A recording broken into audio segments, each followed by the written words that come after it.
Good evening, everyone. I'm calling to order the Fishers Board of Zoning Appeals meeting for Wednesday, September 25th, 2024. If you are able, please rise and join me in the Pledge of Allegiance.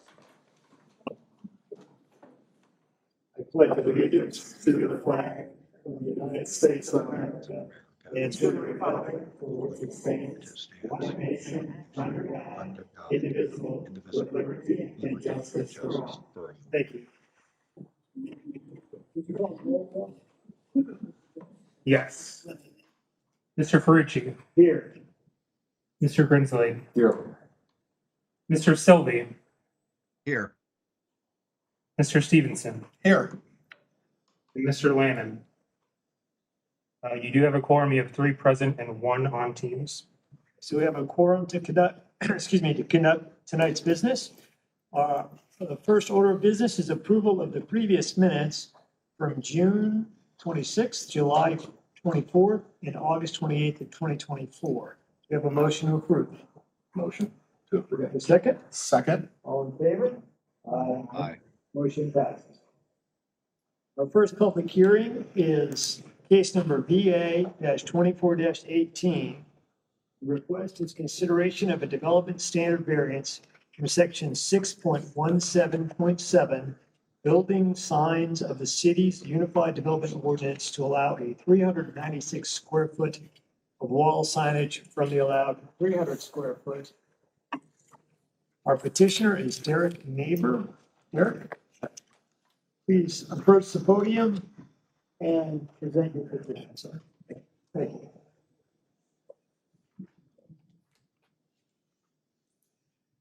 Good evening, everybody.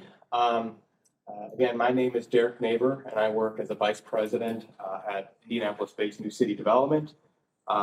We're a development company founded 3 years ago that strives to focus on placemaking in areas throughout all of Indianapolis Metro. So the site here today we're to talk about is at 12520 East 116th Street, which is the former Marsh Building, right at the intersection of Brooks School Road and 116th Street. Originally developed in 2000. It was operated as the Marsh facility for 17 years up until the closure when Marsh shut down all their operations. We purchased the property in 2023 and worked to try to find a tenant. As we announced earlier this year here, we signed a group, a local-based Indianapolis company called 24/7 Dink to put an indoor recreational pickleball facilities inside the building. We have begun initial renovations, excitingly, for this overall structure and are going to be really reworking the whole facade. Our request here today is focused on the signage. Originally, in working with our tenant, the signage we requested was roughly 812 square feet, which is about in line with what the old Marsh building was, with those big old Marsh letters over there. But in working with staff and in the city here, we've shrunk that down and reduced it to focus just on the 24/7 Dink sign, which is 396 square feet. We think that this is signage that we need to get adequate visibility, which we're roughly set over 2 city blocks, 500 feet from 116th Street. So with that, happy to answer any questions. Thank you. At this time, we'll hear from staff.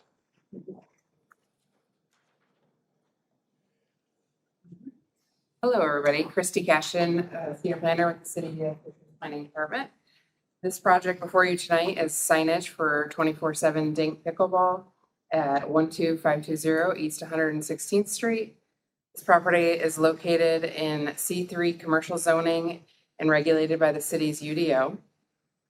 The property falls under the neighborhood mixed-use area in the Fishers 2040 comprehensive plan. And the petitioner is requesting a development standard variance from section 6.17.7 of the city's UDO to allow 396 square feet of signage, where 300 square feet is the allowed maximum. The property signage measures approximately 15.5 feet tall by 29.3 feet wide and will be located on the south facade east of the front entrance. The signage will be illuminated with LED channel letters on a raceway and is 396 square feet as mentioned. We have not received any public comment on this item. And as a reminder, a sign variance is required to be determined by the findings shown here on the screen.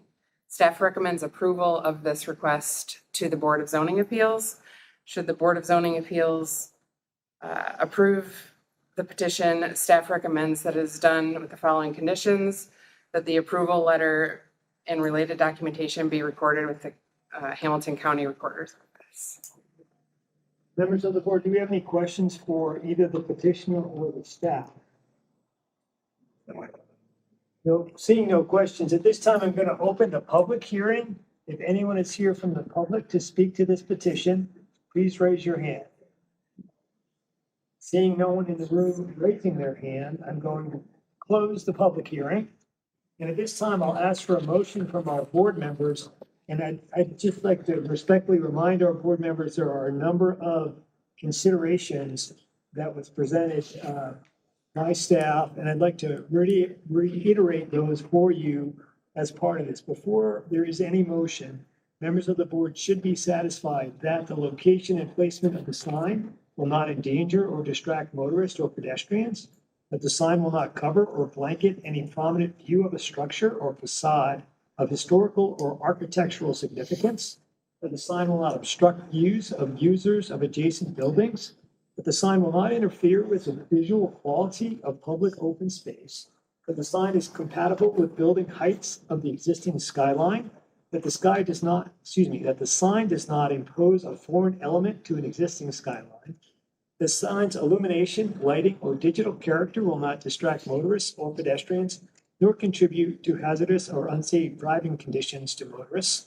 And finally, that the sign's size, composition, lighting, or location conditions are consistent with the time, place, and manner conditions imposed by the city's Unified Development Ordinance.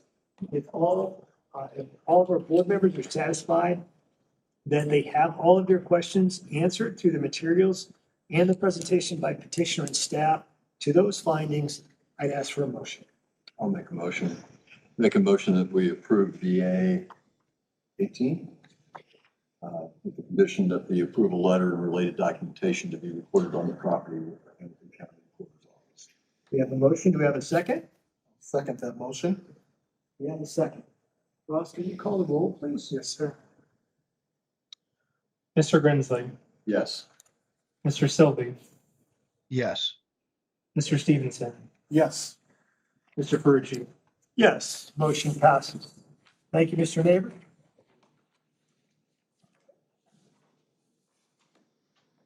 Our next order of business is case VA 24-19, consideration of a development standards variance from the Unified Development Ordinance, section 3.2.3, to increase the maximum allowed for the impervious surface percentage from 35 to 42% for proposed pool deck. Our petitioner is Virgil Turpin. Mr. Turpin? Virgil is not able to be here tonight. So my name is Dan Majestic. I'm on here on behalf of the Smith family. They live at 9648 Nautilus Circle, which is in Fall Creek Township, Fisher's address. So we are requesting a variant structure for masthead over in Fall Creek is 35% lot coverage. We're requesting 42% on the lot coverage to accommodate a pool, a deck. On that site plan, the next site plan I have on the drawing, there's a 15-foot easement on the side that we're not encroaching on.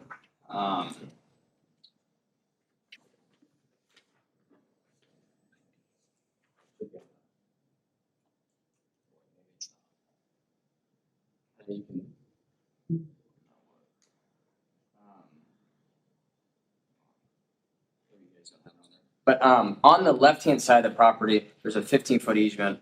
We won't be encroaching on that. And this is going to accommodate an in-ground swimming pool with an automatic cover. Both neighbors on both sides of the house have pools as well. And my company, we build probably 30 pools with Fishers a year. So we have a good relationship with Fishers. with building pools here. What questions do you guys have?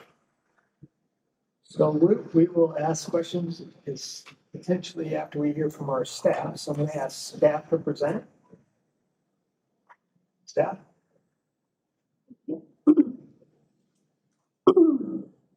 Hello, hello everyone. My name is Gabrielle Heron and I'm one of the senior planners.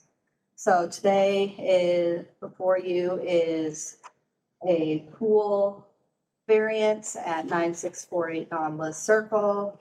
So as the petitioner said, before you today is a increase in the maximum allowed impervious surface percentage from 35% to 42% for a proposed pool deck. This property is zoned R2 under the Unified Development Ordinance. And it is south of Fall Creek Road and west of Geist Road. And under the 2040 comp plan, it is considered suburban residential. So here's the proposed site plan. I showed this one because it shows the entire property. And then for the topography, up here, you can see the blue arrows. Those blue arrows indicate the flow that water will most likely flow. And staff discussed it with Jason Armour, the city stormwater engineer, and he is okay with the increase, the proposed increase, because it is out of the floodplain. Then we received no public comments. And then staff has no recommendation to the Board of Zoning Appeals. Should the board approve this petition, staff recommends it is done with the following conditions. The approval letter and related documentation be recorded on the property with the Hamilton County Recorder's Office. Thank you, and please let us know if you have any questions. Thank you, Gabrielle. Members of the board, any questions for petitioner or for staff? I guess I have a question for the staff. As it relates to the neighbors near this property that may have pools as well, did we have similar variance requests for those? I did not look at that. Mr. Stevenson, I believe, yes, that the other pools in this neighborhood have also come before this board and past BZAs, required to do the same process Sure. as this applicant. Okay, thank you. Thank you. Any other questions for petitioner or staff? This time I'll open the public hearing. If anyone is here from the public to speak to this petition, please raise your hand. Seeing no one in the room identifying themselves as wanting to speak to this petition, I'll close the public hearing and entertain a motion. Do you have a motion? Yes, I'll make a motion that we approve VA-24-19 with the condition that the approval letter and related documentation be recorded on the property with the Hamilton County Recorder's Office. We have a motion. Do we have a second? Second. We have a second. Ross? Mr. Grinsley, Yes. Mr. Sylvie, yes, Mr. Stevenson, Yes. Mr. Ferrucci. Yes, motion passes. Thank you. Thank you.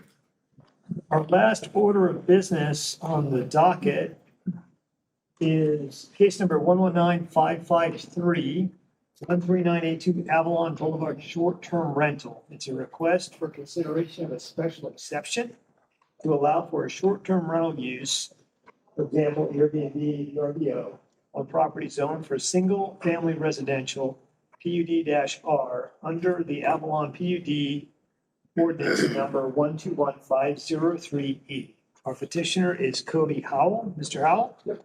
Please proceed.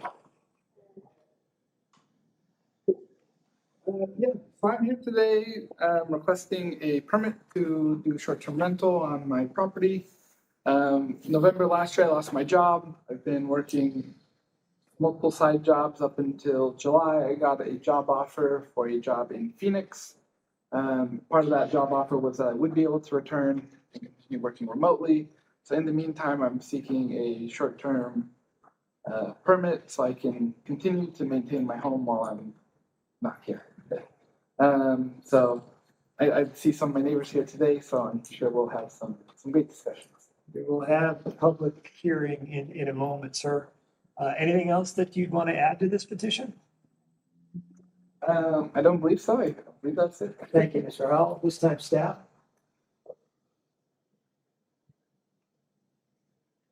Thank you. So my name is Gabrielle. So before you today is a special exception application for a short-term rental at 13982 Avalon Boulevard. So Cody Howell, the property owner, has requested a special exception from the Unified Development Ordinance to allow for a short-term rental use. For example, Airbnb. The state of Indiana does not allow municipalities to limit short-term rentals when it relates to a home occupation, meaning when the property owner lives on the property. This does not meet our home occupation standards and therefore requires a special exception. And this lot is zoned PUDR, and under the 2040 comp plan, it is designated as suburban residential.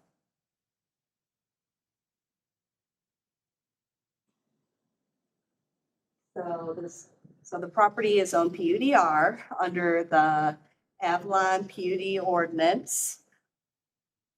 Per county records, Cody and Renata Howell have owned this property since November of 2021. As of now, they are residing in Mesa, Arizona. So this is a picture of the house. There is an open code enforcement case on record. A neighbor called to report that this property was being used as an Airbnb. He or she explained that typically there are 5 to 6 cars out in front of the house. And as a result, these cars block mailboxes and driveways. The property is currently listed on Airbnb as an entire home rental, 6 guests, 3 bedrooms, 4 beds, and 2 baths with 3 reviews, 4.67 average star rating as of September 17th, 2024. And then here, so there were 32 comments made by neighbors through the comment portal on the City of Fisher's website, email, and mail. Shown are the 32 corresponding addresses. And so staff summarized them based on how often a comment was mentioned. So the top 10 comments were that does not fit the character of the neighborhood, affects quality of life. There's parking issues. The Enclave neighborhood HOA is in the voting process of amending their short-term rental policy. Cars block the sidewalk and homes. Noise level will increase. And then there'll be increased traffic levels. Unfamiliar people, several young children live nearby. Safety issues and property values will be affected. And then one of the neighbors submitted this picture to show the number of cars in the driveway. They explained that the picture is of 4 cars. The cars block the sidewalk, making pedestrians have to walk in the street. Also, street parking causes problems when backing out of driveways. Staff has no recommendation of this request to the Board of Zoning Appeals. Should the board approve the petition, staff recommends it is done with the following conditions. Special exception is tied to the owner and specific use. If the current property owner was to sell or vacate the property, the special exception would be void, and the approval letter and related documentation be recorded on the property with the Hamilton County Recorder's Office. Thank you, and please let staff know if you have any questions.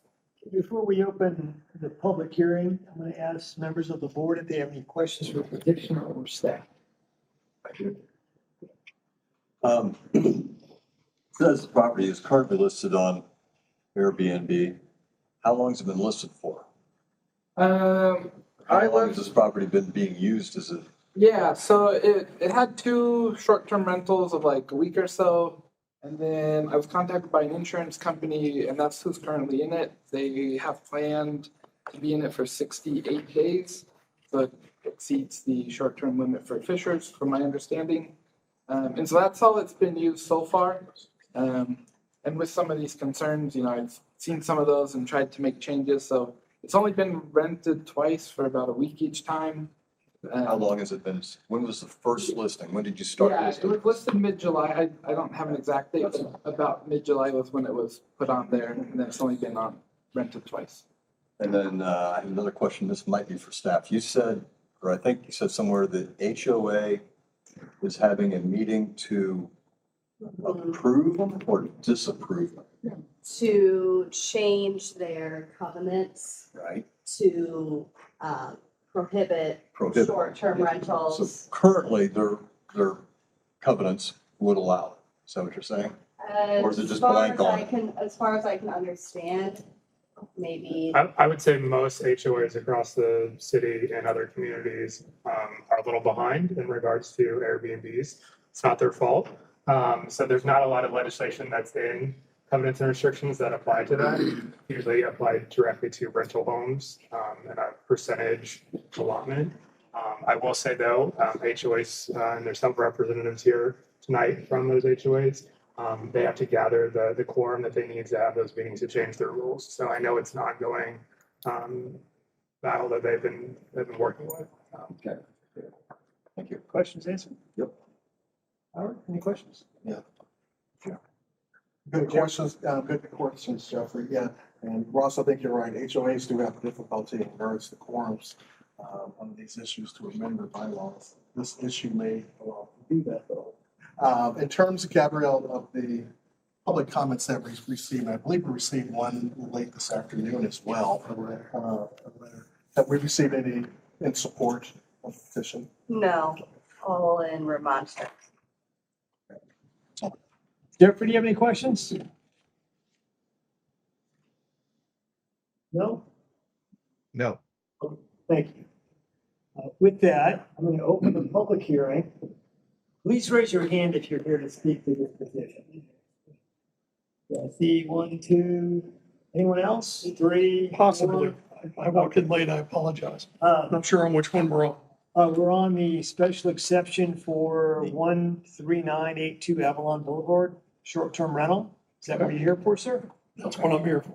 If you're here to speak as to this petition, I'll invite you to the podium. I'd like you to state your name and address for the record, and then go ahead with your comments.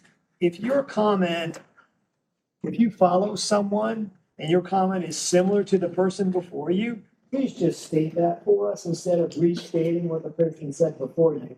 So that way we keep people on schedule and we're able to have a very timely, efficient meeting. Okay? We've got new information for us to consider. Please give it to us. But if you're here to say the same thing or similar to the person before you, please just let us know. So are you here first, ma'am? Are you here to remonstrate? Okay. May I have hands again? Sir, why don't we start with you? You're in the front. Sure, why not? If you come late, that's what happens. I deserve it. My name is Chris Smith, and I live at 12913 Oxbridge Place. And if I have the right address, this home in question that they're talking about turning into an Airbnb or whatever some of the others are, is directly behind me. And I've met 3 neighbors that I thought were neighbors, only to find out that I don't think they've ever owned the property. So I don't know how much this is happening. I drove by because I wasn't sure where this was located. There was no address on the sign for this tonight. And there was some young man that jumped out with red hair, had a key, went into the house. So I don't know if this is already being rented as an Airbnb. I'm a little concerned about that. I moved into the neighborhood almost 4 years ago. It's a family neighborhood, older folks, generally speaking, nothing wrong with young folks, just putting that on the record. But I moved in, I want to have neighbors. I don't want to have a bunch of people coming and going. And that's my concern. If it was in the neighborhood association bylaws that it's a family residence and the neighborhood is for families, it should stay for families. That's my take on it. Thank you, sir. Yep. Ma'am, please. Is there a way out of here? Yes. Oh, yes, we'll make it for you. Okay, thank you. Your name and address, please. Sure. My name is Barb Jenkins, and I am standing. My address is 13057 Oxbridge Place. And I just have a comment that it's usually difficult for HOAs to make changes with their CCRs. But Enclave, with 171 homes, has had a lot of success. Last year, everyone voted in favor of changing our quorum requirements. So that was changed to 51% to make an agreement to change anything. And currently, we started, was it a month ago? We have 60 days for another vote that's in process right now. And we've only just started, and we only have about 24 votes to go. And I know that more are coming in. So I think we're very close to having a full agreement on limiting. It's not disallowing outright rentals. Short-term rentals, yes, but long-term rentals, there's an avenue for owners to go through if they want to seek, some kind of a long-term rental. So that's all I just wanted to add, that we're not far from getting it done. Thank you. Thank you, ma'am. Ma'am?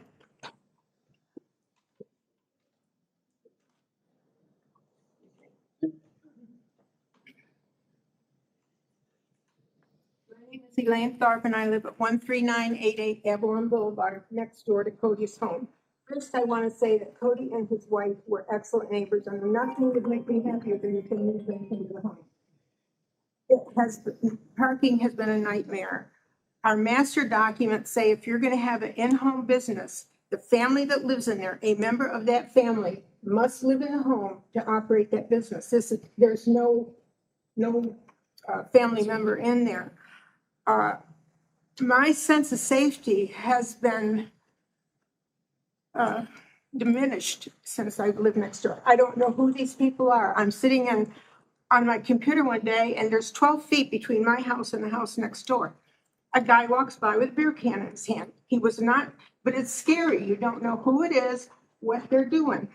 And I would like to point out that the Enclave amendment was not started because of this Airbnb. It was started before we ever knew, because this started the 21st, I think, of July. But in our meeting in June, we talked about doing the rental. So this is not anything directly to Cody. Cody is a good person. But my sense of safety, because I'm sure a lot of you in here know, in March, in Fishers, there was a murder in an Airbnb. Yes, there was. I have the document if you need to see it. A gunshot went through with this shooting, went through a neighbor's house into a child's bedroom. Our bedroom is 12 feet away from their bedroom. If there's a gunshot, it just makes me nervous not knowing who's in there. And there's a lot of children in the neighborhood. So I would like to see no more short-term rentals. Currently, there is a family living in there, which I believe about 60 days. Yeah, it's like 60. They had damage to their house, and they're living in there for 60 days. That's fine with me. But at the end of that term, I would like to see the short-term rentals stopped. But this family that's in there now for 60 days, I don't believe that's against the law. But at the end of that, I'd like to see the short-term rental stop, because my husband and I are elderly, and it makes me very nervous. Thank you. Yeah, sure. Well, it's been covered. Okay. That's for me. Would you please step to the podium, just let us know your name and address? And then just tell us that you share in the comments before. Thank you.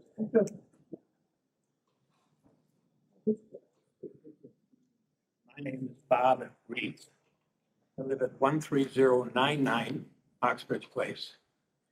And I'm the vice president of the HOA. You've heard that we're going to amend our covenants, and that's going to happen. It's unfortunate that someone is out of work and needs to handle his home. But the issues are there. It's been covered by another member of our HOA and as well as the homeowner. Thank you, sir. Anyone else? Sir, please approach the podium. I'll put it on the record. Thank you.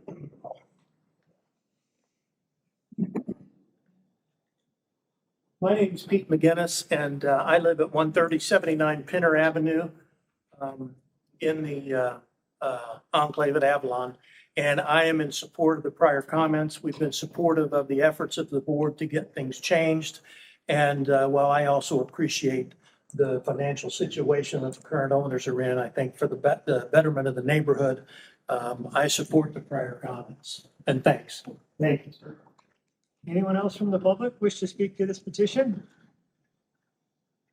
Seeing no one else, I'm going to close the public hearing and ask for a motion, or if we have any other questions. I make a motion that we do not approve special exemption 119553. I'll second that motion. I'd like to make a comment. Oh, sorry. I appreciate Mr. Howell, and his neighbors are saying he's a good neighbor. It's just unfortunate that he's in this situation. This may be a question for Ross or Rodney. I presume the current use of the property by the couple that's there via the insurance company is a permitted use, and it does not fall within the parameters of this short-term rental. And so our vote will not impact our short-term. We have a motion and a second. Second? Ross? The motion, is to be clear, is to deny the special exception. Mr. Grinsley, Yes. Mr. Sylvie, Yes. Mr. Stevenson, Yes. Mr. Ferrucci. Yes, motion denied. Special exception denied. Thank you, Mr. Howell. Thank you. Our next matter would be any new business before the board. There is not any new business. Any staff communication? There is no staff communication.